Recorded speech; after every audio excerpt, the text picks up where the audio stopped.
Qué lindo cuando adoramos en este lugar y sentimos su gloria. ¿Cuántos pueden decir amén a eso?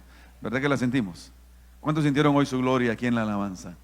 Mira, la adoración al Señor es una adoración de lo que se conoce como la audiencia de uno. Esa es la adoración verdadera, la audiencia de uno. ¿Y quién es ese uno? Dios. Mis hermanos que están acá no están cantando para ustedes, ni ustedes, los que están cantando ahí, están cantando para qué, para los de acá. Los que están acá, los que están allá, todos estamos cantando para la audiencia de uno, y ese es nuestro Dios. Amén.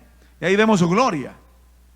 Pero definitivamente también vemos la gloria del Señor y queremos verla cuando tú y yo somos esos instrumentos de bendición para que otros realmente puedan ver el amor de Dios a través de tu amor y de mi amor. Ese es el presente al cual el Señor nos llama. Es el presente al cual el Señor nos está invitando a vivir. Porque tiene un propósito. Hace unos años, un pastor muy conocido, Rick Warren, allá en California, sacó un libro que fue un bestseller, y sigue siéndolo, que se llamó Una iglesia con propósito. Luego él sacó otro libro en base a ese, pero más personal, el cual se llamó Una vida con propósito. Mira, tú y yo somos cristianos con propósito. Cada uno de nosotros, conforme a la voluntad perfecta y soberana del Señor, tiene un propósito. Está cumpliendo un propósito. Tú estás cumpliendo un propósito de parte de Dios en esta tierra, pero con un objetivo aún mayor. Y yo quiero hablar contigo hoy de eso, de que aquí estamos con un propósito mucho mayor inclusive de estar acá, mucho mayor inclusive de hacer el bien afuera, mucho mayor. Cada uno de nosotros debe vivir su vida cristiana, su vida todos los días, con ese propósito, con ese objetivo frente a sí. ¿Qué ves tú en tu futuro? ¿Qué ves tú en tu futuro? Esa es una buena pregunta, ¿verdad? ¿Qué ves tú en tu futuro? En las películas ve uno esas adivinas, ¿verdad? Que tienen esas bolas mágicas y le dice, voy a ver su futuro. O quiere que le lea la mano para ver su futuro, ¿verdad? Entonces, obviamente, los hijos de Dios no hacemos absolutamente nada de eso. Pero sí, ciertamente, cada uno de nosotros tiene que tener en su mente el futuro. Entonces la pregunta mía para ti hoy es, ¿qué ves tú en tu futuro? Y si tú eres hijo o hija de Dios, y somos hijos de Dios, que queremos caminar con Él todos los días, todos nosotros tenemos que tener una misma visión del futuro. No importa quién tú seas, no importa qué hagas en la vida, no importa tu condición, no importa tu edad, no importa tu sexo, no importa absolutamente nada. Todos los que estamos acá tenemos un futuro común. Entonces la pregunta para mí, y en este momento piensa un instante, ¿qué ves tú en tu futuro? Yo recuerdo a mi suegro, era un hombre muy sabio y nos decía a cada momento, miren, ustedes tienen que vivir su presente pensando en su futuro. Cuando uno vive la vida únicamente pensando en lo que le queda un poquito más adelante de su nariz, es terrible, ¿verdad? Lo más seguro es que se caiga muchas veces en la vida, ¿no? Porque cuando uno vive en la vida, uno tiene que verla con un poco de más amplitud. Entonces, la pregunta continúa. ¿Qué ves tú en tu futuro? Y para eso quiero que vengas conmigo al libro del profeta Miqueas. Hoy tuvimos una lectura preciosa al final de este libro, en Miqueas capítulo 7, pero yo quiero que vengas ahora a Miqueas capítulo 4. Miqueas capítulo 4. Y que tengamos un centellazo, si se puede decir así, del futuro que tú y yo anhelamos, o que debemos anhelar, que debe estar en nuestro corazón y ciertamente es esa estrella del norte que guía nuestro diario vivir. Todos vivimos todos los días. Cada uno de ustedes, seguramente si yo les preguntara cuál es su rutina diaria, yo estoy seguro que cada uno de ustedes tiene una rutina de cómo se levanta, qué hace después que se levanta, qué hace después que ya está levantado y así pasa su día. Todos también tenemos una rutina antes de irnos a dormir, ¿verdad? Y más o menos tenemos eso. Y vivimos todos los días nuestra rutina, pero cada día en nuestra vida tenemos que vivirla pensando en este futuro glorioso que a cada uno de nosotros nos espera. Y yo quiero que en esta mañana tú salgas de ese lugar poniendo todos los días tu mirada en ese futuro. En ese futuro. Mira lo que dice aquí la palabra del Señor en el versículo 1, capítulo 4. Acontecerá en los postreros tiempos, y cuando está hablando de estos postreros tiempos, está hablando al final de todos los tiempos, que el monte de la casa de Jehová será establecido por cabecera de montes, es decir, el lugar más importante del planeta Tierra, y más alto que los collados, y dice, y correrán a él los pueblos, todas las naciones, del norte, del sur, del este y del oeste. Dice, vendrán muchas naciones y dirán, venid y subamos al monte de Jehová y a la casa del Dios de Jacob, y nos enseñará, dice, en sus caminos, y andaremos por sus veredas.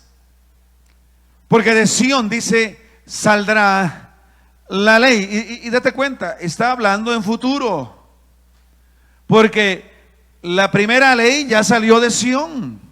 Y todos recordamos cuando Moisés, allá en ese monte, el Señor le concedió las tablas de la ley y toda la ley para que el pueblo se desarrollara y fuese conforme a la voluntad de Dios. ¿Pero qué está hablando en el futuro? Dice, y saldrá la ley y de Jerusalén la palabra de Jehová. Lo cual sucedió, pero ahora mismo no está sucediendo. Por lo tanto, está hablando del futuro. No está hablando de lo que está pasando. Yo no sé cuántos han ido a Jerusalén. Es un lugar donde yo quiero ir, a Tierra Santa, ¿verdad? Y de repente hacemos un viaje por ahí. Pero ahora mismo, en este instante, de Jerusalén no está saliendo ni la ley de Dios, ni la palabra de Dios. Si tú algún día vas a Jerusalén, lo que vas a encontrar son ruinas. Ruinas. Pero es ahora. Pero el futuro de esa ciudad es un futuro glorioso. ¿Qué vendrá? ¿Qué vendrá? Mira lo que dice la palabra. El versículo 3. Y él juzgará, dice, entre muchos pueblos y corregirá naciones poderosas hasta muy lejos, hasta acá Estados Unidos. Y martillarán, dice, sus espadas para asadones y sus lanzas para hoces. No alzará, dice, espada nación contra nación, ni se ensayarán más para la guerra. Y se sentará cada uno debajo de su vid y debajo de su higuera, y no habrá, dice, quien los amedrente. ¿Por qué? Porque la boca de Jehová, es decir, del que está hablando allá en Jerusalén, desde que está lanzando la ley en Jerusalén, del que está gobernando en Jerusalén, dice, porque de Jehová de los ejércitos lo ha hablado. Esta palabra es importante, porque esta palabra tiene que ver con la dirección que tú y yo llevamos. Yo recuerdo cuando empecé mi ministerio aquí en Estados Unidos, allá en Long Island, y fui pastor de jóvenes. Y en mi primer mensaje a los hermanos de la iglesia les dije, por favor, ninguno de ustedes me vaya a pedir que hable con sus hijos para que se porten bien. Así les dije. Porque yo no soy niñero de nadie. Con dos que tengo son súper. Aquel día no tenía ni uno, ¿verdad? Estaba soltero. No me pidan que les diga a sus hijos que se porten bien, porque yo no soy niñero. Yo no vine aquí a decirle a nadie que se porte bien. Y les decía a la congregación, miren, si ustedes, si sus hijos no le hacen caso a ustedes, que son sus padres, mucho menos a mí. Cuando alguien no está caminando bien en el Señor, con quien menos quiere hablar es con un pastor. Muchas veces me dicen a mí, pastor, yo quisiera que le hablara a mi esposo, que le hablara a mi hijo, porque mire, yo le digo realmente, su esposo y su hijo lo que menos quiere es hablar conmigo. ¿Por qué? Porque lo que menos quiere es hablar con Dios. Entonces, si alguien no quiere hablar con Dios, lo que menos quiere es hablar con un representante de Dios. Yo les dije, miren, a la congregación en ese momento, yo aquí vine para hacer discípulos de Jesús. Ese es mi llamado. Mi llamado no es hacer buena gente. Mi llamado es hacer discípulos de Jesús. Y déjame decirte, si tú te constituyes en un discípulo de Jesús, un seguidor de Jesús, todo en tu vida va a marchar bien. No porque un hombre te lo diga, sino que porque tus pasos están siguiendo al Rey de Reyes y al Señor de Señores. Mi propósito, y alaba al Señor, mi propósito aquí en este lugar no es decirle a nadie que se porte bien. Yo no soy Dios. La palabra te dice eso. En la medida que tú sigas lo que la palabra dice, te constituyes en un discípulo de Jesús, y déjame decirte, todo en tu vida marchará bien. Pero por sobre todo, más que todo en tu vida marche bien acá, cuando tú sigues a Jesús, tu futuro irá y se dirigirá precisamente al lugar correcto. Ahora, yo quiero que de manera muy rápida veamos esos 3 lugares correctos en donde tú, si en esta parte de la vida sigues a Jesús, te constituyes en un discípulo de Jesús, te aseguras que tus pasos estén siguiendo a Jesús. ¿Y cómo se sigue a Jesús? Yo no sé si será cierto, ¿verdad? Pero por lo menos en las caricaturas así lo ponían, ¿no? ¿Se acuerdan ustedes que había un burrito, ¿verdad? Que llevaba una carreta. Entonces, para que el burrito caminara, venía un palito por acá con un hilo, y en ese hilo había una zanahoria. Yo no sé, algún día ustedes vieron esa imagen, ¿verdad? ¿Para qué? Para que el burrito caminara siguiendo la zanahoria. Bueno, esta es nuestra zanahoria. Entonces, adivina quiénes somos tú y yo. Esto funciona así. Dios te la pone acá, ¿eh? Aquí está siguiendo a Jesús. Aquí está siguiendo a Jesús. Aquí está siguiendo a Jesús. ¿Cuántos están siguiendo a Jesús? No es fácil. No es fácil seguir a Jesús.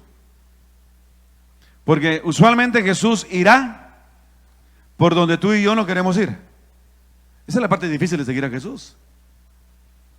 Jesús es nuestro amigo. ¿Cuántos dicen amén a eso? Amén. ¿Es Jesús tu amigo? Amén. Ahora déjame decirte, Jesús es un amigo diferente a todos los demás. ¿Por qué? Porque yo tengo muchos amigos, pero yo ni siquiera usualmente, siempre. Si tú quieres conservar una amistad, no le digas a tu amigo lo que tiene que hacer. No le digas a tu amigo lo que tienes que hacer, lo que tiene que hacer. ¿Por qué? Porque desde el momento que le digas a tu amigo lo que tiene que hacer, dejará de ser tu amigo. ¿Has probado tú eso? ¿Has probado tú eso? Que cuando tienes un amigo y le dices lo que debería hacer, en ese momento, ese que era tu amigo, deja de ser tu amigo hasta que se da cuenta que tiene razón. Pero ya es muy tarde algunas veces. Bueno, Jesús es nuestro amigo, pero es un amigo diferente. Porque cuando estamos con Jesús de amigo, Él es el amigo que sí realmente nos va a decir lo que tenemos que hacer. Jesús es ese tipo de amigo que nos dice qué es lo que tenemos que hacer. Y está aquí. Y está aquí. Jesús lo dijo. Si me amáis, ¿qué dijo? Si me amáis, guardad, ¿qué? Mis mandamientos. ¿Y cuáles son los mandamientos de Jesús? Estos. Aquí están. Y por eso Él los dejó escritos. Para que nadie tuviera que decir, no, yo no sabía. No, aquí está escrito, Aquí está escrito. Si estás siguiendo a Jesús, es porque estás siguiendo sus mandamientos. Si amas a Jesús, es porque estás obrando y haciendo y viviendo conforme a sus mandamientos. ¿Cuándo pueden decir amén a eso? Es la única manera de poder seguir a Jesús, obedeciendo a Jesús. Ahora, los tres puntos, y probablemente en otro mensaje o en alguna enseñanza hablaremos más profundo acerca de esto. El futuro que tiene que estar en tu mente se divide en 3 puntos sumamente importantes que no puedes dejar de pasar. Y yo estoy contento que hoy voy a predicar los 2 mensajes, porque este es uno de estos mensajes que me quiero predicarlo a las 2, a los que vienen a las 9 y a los que vienen a las 11, para que ninguno se le escape, ¿verdad? Sino que ninguno se me escape, sino que todos. Lo primero que tienes que tener en la mente en tu futuro es cuando Cristo levante a su iglesia. ¿Cómo se llama eso? Bueno, tiene por lo menos 2 nombres. Uno es el arrebatamiento y el otro nombre que tiene es el rapto. Déjame decirte, la Biblia establece que algún día Él, antes de su segunda venida, levantará y llevará a su iglesia. Porque los que morirán en Cristo, dice la palabra, resucitarán primero, y luego nosotros, los que hayamos quedado, juntamente con ellos encontraremos a Cristo en las nubes. Entonces, lo que tú necesitas tener en tu mente y en tu corazón, hablando de tu futuro, es que cuando ese día llegue, Él te lleve consigo. Que no te quedes. Que no te quedes. El arrebatamiento, el rapto es real y es verdadero. Algunos no lo creen, su propia interpretación será, y está bien. Está bien. Pero yo creo que la Biblia es demasiado clara para no entender que verdaderamente algún día los que seamos fieles con el Señor seremos arrebatados de esta tierra. ¿Qué quiere decir eso? Que donde tú estés, lo que tú estés haciendo, el Señor te llevará. Ahora, ¿quiénes irán ahí? Bueno, el Señor nos hizo el favor de decirnos quiénes van a ser. Y los que serán son aquellos que tengan su lámpara encendida, mis hermanos. Como la parábola de las 10 vírgenes. Dice la palabra que de las 10 vírgenes, 5 fueron prudentes, ¿recuerdan ustedes? Y las otras 5 fueron imprudentes. Las vírgenes prudentes tenían ese aceite de reserva para cuando el novio viniera. Las imprudentes no. Ambas estaban esperando, las 10 estaban esperando al novio, y el novio es Cristo. Pero 5 estaban preparadas y las otras 5 no. 5 se fueron con Jesús, con el novio, y 5 se quedaron. Y el Señor termina esa palabra le diciendo, con las que se quedaron, que allí sería el lloro y el crujir de dientes. Te pregunto, si el Señor llevara a su iglesia hoy, ¿te irías con Él? ¿Está tu lámpara encendida? ¿Está tu reserva de aceite contigo? ¿Está el Espíritu Santo dominando todas las áreas de tu vida? Ellos son los que se van a ir. Es el primero. El segundo, para lo cual tu mente tiene que estar pensando en el futuro.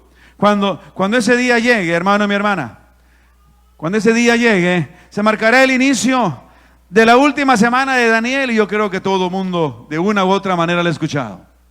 En donde serán esos 7 años, en donde el templo de Jerusalén será reconstruido.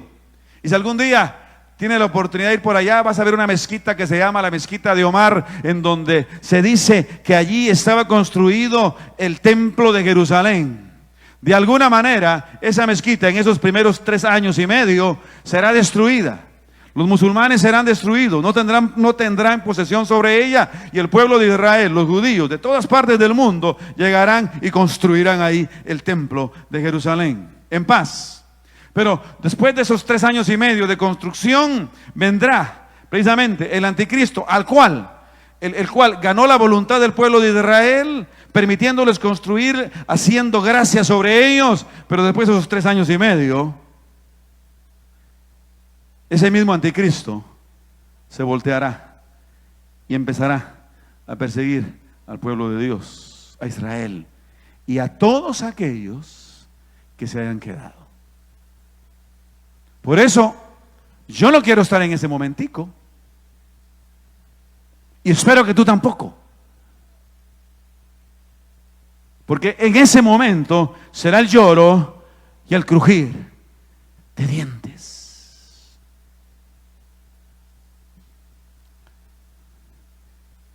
Y todas las naciones se prepararán para la guerra contra Israel.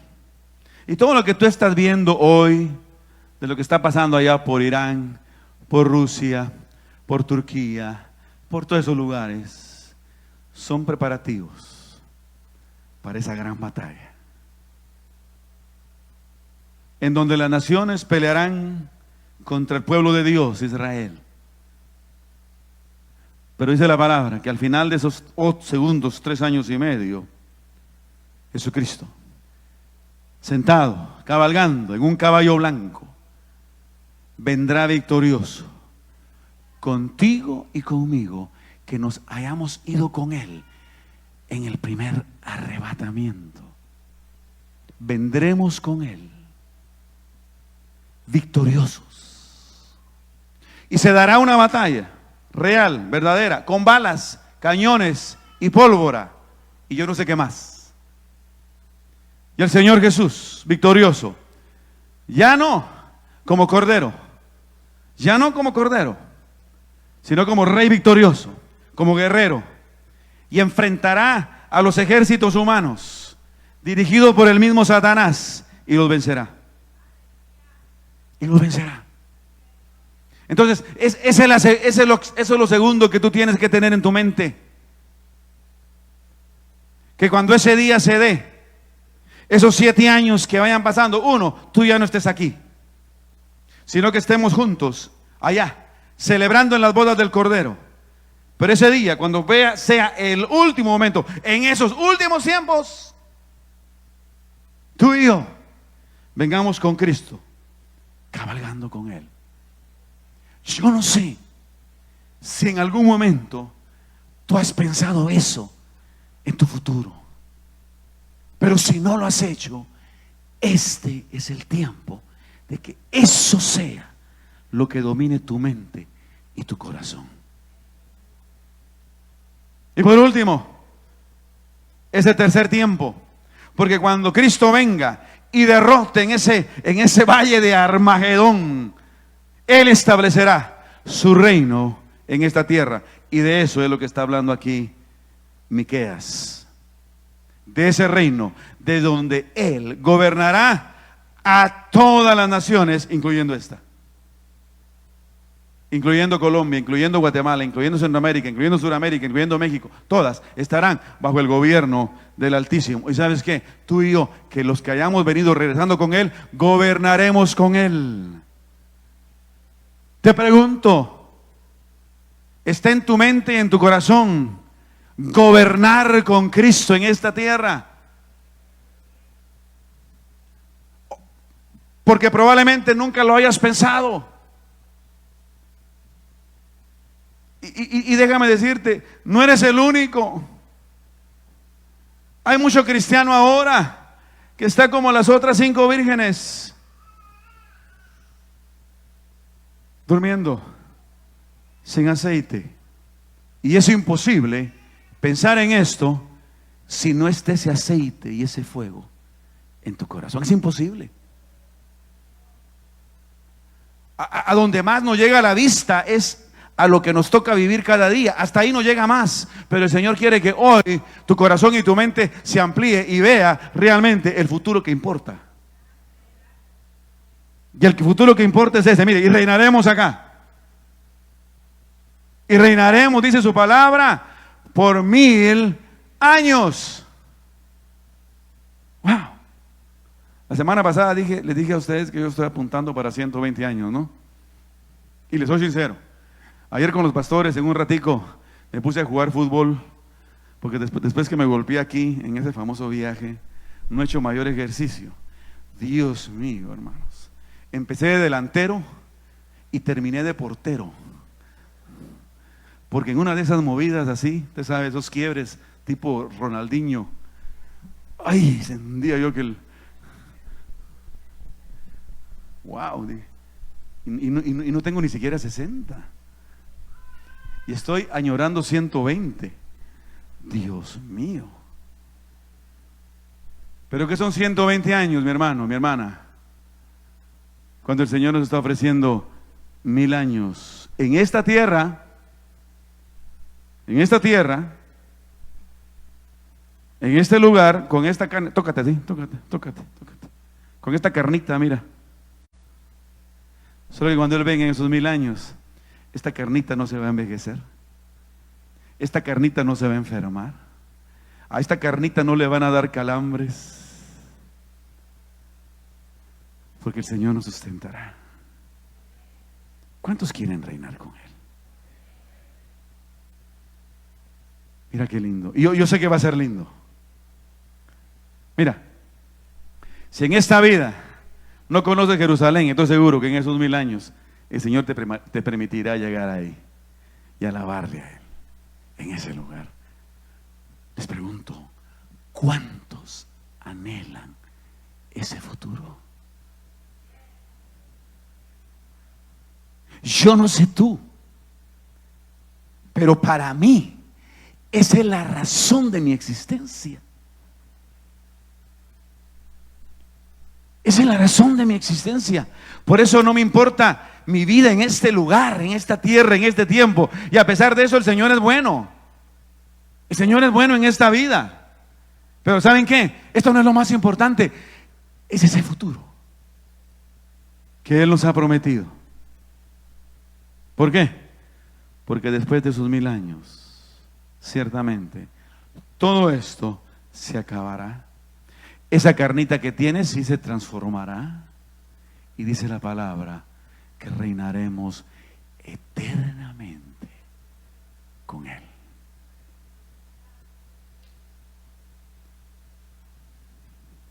Te pregunto,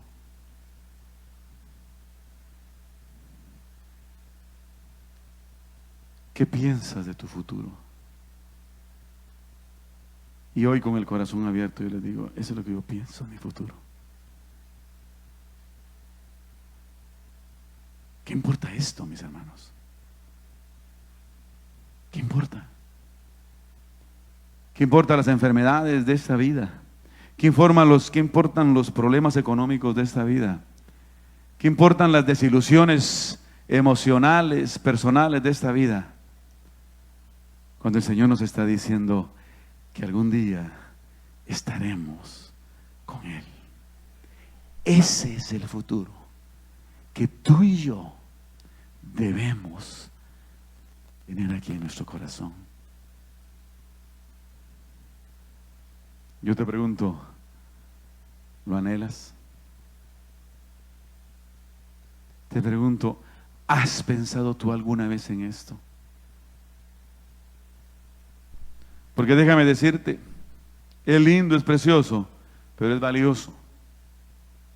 Y no está garantizado. De la misma manera que las 10 vírgenes estaban esperando la venida del novio, pero tenían que estar listas. 5 estaban listas y las otras 5 no. Ahora, ¿cómo estás listo?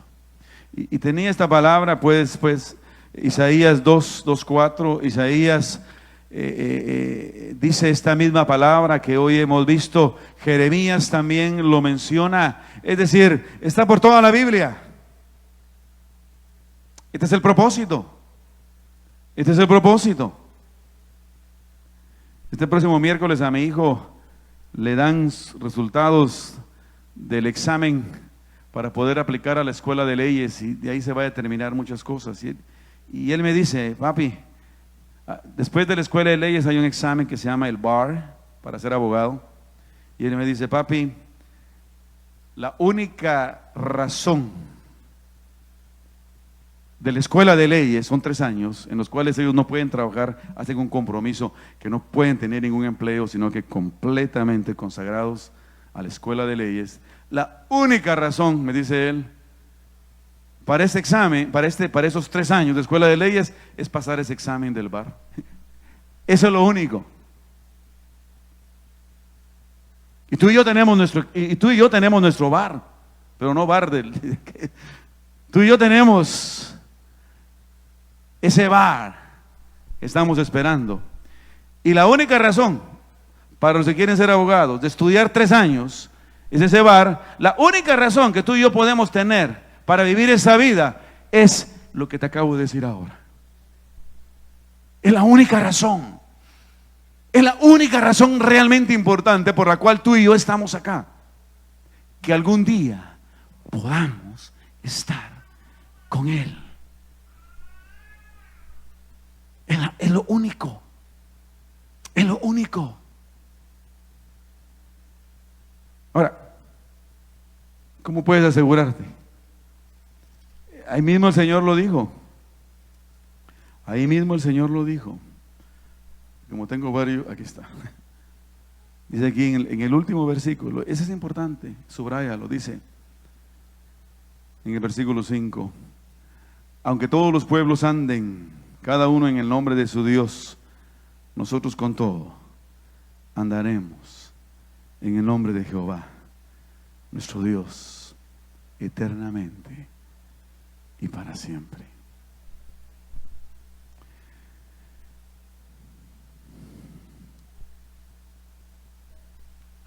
Si tu vida es parecida a todos los del mundo, tú no estarás acá. Tú no estarás acá. Si tu pensamiento es como el mundo, tú no estarás acá. Si tu sentimiento es como el mundo siente, tú no estarás acá.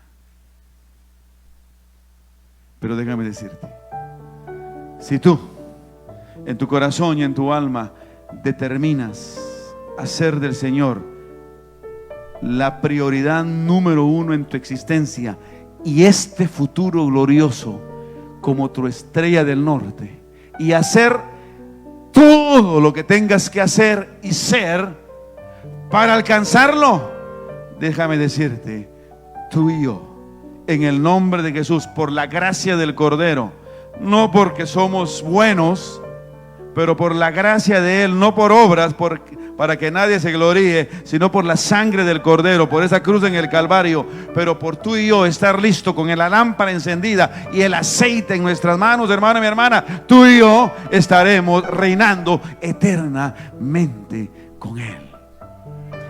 No te conformes a este mundo. Pablo nos lo dijo, Romanos capítulo 2, verso 2, recuérdalo, ponlo en tu corazón. Y no os conforméis a este siglo, sino transformaos por medio de la renovación de vuestro entendimiento en Cristo Jesús. ¿Qué ves en tu futuro? ¿Qué ves en tu futuro?